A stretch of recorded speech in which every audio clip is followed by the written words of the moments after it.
Ayan mga idol, meron tayong gagawin. Nakakarga. GD. Yan daw po hindi umandar. Nakakarga po. Galing pa po silang Batangas City.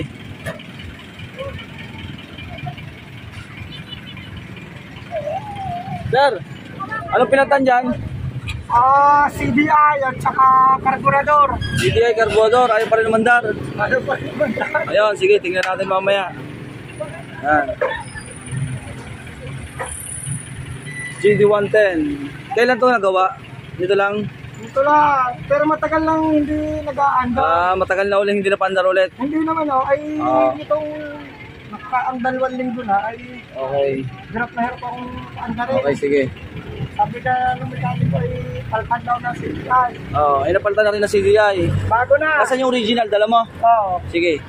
Okay. Tapos nagtatagas daw ang karburador, paltan na rin daw. O lahat yung pinaltan. Pinaltan ko. Ano na papaltan? Ay mandar. Yung mga idol gagawin natin. Yan. Paklas na to. Bago na nga carburetor mga idol oh. Kaya bababa muna natin. GD. Ito na mga idol. Yung GD na walang kuryente.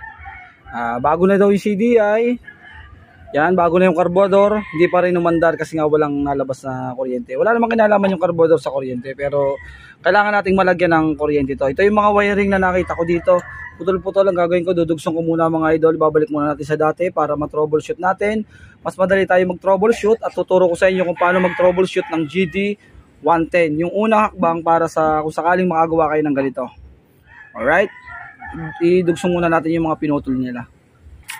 Yan ang mga idol na dugsong na natin. Ngayon mag-troubleshoot na tayo ng ganitong style kung bakit walang kuryente.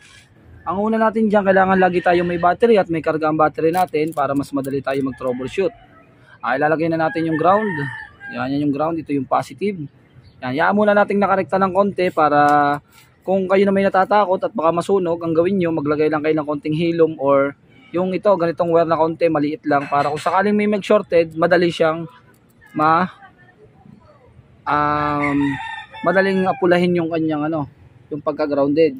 Pero ito, malamang mga idol may grounded kasi pag nilalagay ko tong negative, yung negative dito, tingnan nyo, nausok yan mga idol umuusok siya yan.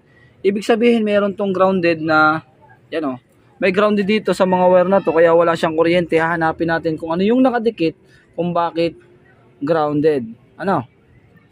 Pero unang hakbang natin, tanggalin natin ang regulator kasi minsan ang nagagrounded dito ay regulator. Tingnan natin. Tanggalin natin. Yan mga idol, tanggalin natin ang regulator. Minsan kasi pag grounded ang regulator, umuusok siya. Pero pagka natanggal nyo na at umuusok pa rin, yan ibig sabihin may grounded pa rin mga idol.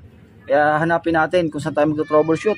Next natin ay pwede tayong tumingin sa stoplight. Itong stoplight minsan din, ito rin ang nagpapag-grounded sa atin. Hugutin din natin. Marami kasing panggagalingan ng grounded, hindi basta tayo manghuhula, kailangan ay makuha natin. Yan mga idol. Nawala na yung grounded niya. Meron pa rin. Meron pa rin mga idol, sobrang init pa rin ng wire natin. May grounded pa rin. At tanggalin natin to mga idol. Ito. Bukan natin hugutin.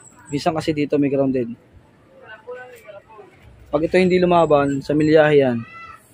Ayun, ayos nga, nawala nga. Ibig sabihin ng grounded niya nasa milyahe mga idol. Ando sa milyahe, wala na. Balik natin yung milyahe. Itong millage. Balik natin.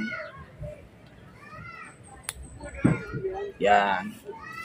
Tingnan natin kung nalaban ulit. Ayun, nalaban nga. Nalaban. Galit ito, nalaban Okay na, alam na natin ang trouble nito mga idol na dito. Andito sa millage, grounded, may nakalapat. Wala na. Okay na. Yan, pwede na yan. Testingin natin ngayon kung may kuryente na to. Yan, ayos na mga idol. May lumapat lang dito sa kulay orange siya dito sa milyahe. Na-check na natin, ikabit ko na. Tingnan nyo yung kuryente ngayon.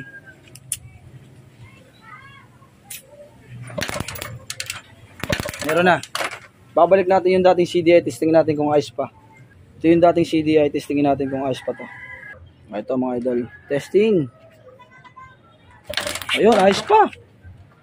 Oh, meron na. Andar na mga idol, oh.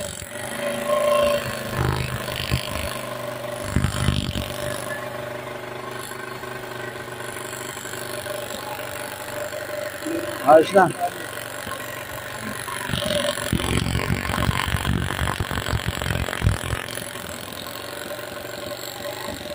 Okay na, ganun lang mag-troubleshoot. Titingnan nyo lang maigi kung saan lahat ang kuryente. Ito, isa ring troubleshoot natin mga idol. Pwede nyo siyang pagdikitin, itong dalawang na dito sa kill switch. Yan ito. Itong nasa kill switch. Isa pa rin ito sa troubleshoot na kapag walang kuryente, pagdikitin nyo. Pero, yan nakadikit naman, okay naman, wala naman siyang problema. Ang naging problema lang talaga, ito may lumalapat dito sa millage, kaya grounded. Kaya lumalaban. Pero ito ay para sa kill switch natin. Tapos isa pang troubleshoot ng mga GD, kahit po may neutral, mga idol, halimbawa ito, may neutral, may nakita kayo neutral. Ito ay tatlong wire na galing sa susian, ito. Galing sa susian, tatlo yan. Ito yung positive natin ay red. Tapos tumatapon sa accessory wire ay orange. Yung pong orange na may lining na white, ayan po dapat ay pag tinester nyo sa multitester natin, dapat yan ay papalo siya dahil may diode to. Ang susian natin may diode. Kaya pag sira po yung diode, hindi rin magkakakuryente. Magpapalit kayo ng susian or maglalabas kayo ng diode na may nabibiling kahit anong amperes ng diode. Pwede po. Resistor kung tawagin. Pwede siyang ilabas dito at ilagay dun sa orange na may white na lining. Ano? Alright. Kung sakali naman na replacement ng inyong CDI, kahit sira po ang diode, walang problema, may kuryente pa rin. Kasi yung original, kinakailangan talaga ng diode. Kasi pumapasok sa susian natin yung diode o resistor doon sa CDI para magkakuryente. Pagka replacement, kahit walang diode at kahit sira ang susian, okay lang. Kahit erekta nyo. Yan ang mga idol, okay na. Tapos na. May kuryente na. Lilinisin na lang ang wire tapos para may bigay na doon sa may-ari. Tapos na to. From Batangas City. Nakain lang yung may-ari doon sa palengke. Yan mga idol, ayos na. Ayan si Kuya, from Batangas City. Nagkasusa sa kanyang motor. Simple-simple lang po mga idol ang sira. Yan o. Yan. GD110 Suzuki. Yan o, okay na. Nakabatak na siya. Yan o, okay na o. Babalik na lang yung dating carburetor mga idol. Babalik na lang yung dating carburetor. Okay na to. O, shoutout sa mga tropa. Yan. Shoutout sa magkalukot. Oh, salamat po doon sa nagturo kay Sir, doon sa kanyang tiyuhin mo ba yan? Offer Magtibay. Oh, yun, si Sir Offer Magtibay. Shoutout ng Big Salute po. Yan, maraming salamat Sir. Yan. Dalhin at hindi na madali ko sa amin. Yan na. Talagang tinuro sa atin kasi nga po ay na pagbabag na yung kanyang motor ay talagang wala pa rin kuryente, hindi malagyan. Gagawin ko sana, itatap ko sa Meralco para magkaroon ng kuryente. Yan na, okay na po. Simple-simple lang po mga idol pag GD, lalo't sa mga kuryente. Yan. Ano? Alright na naman tayo dyan.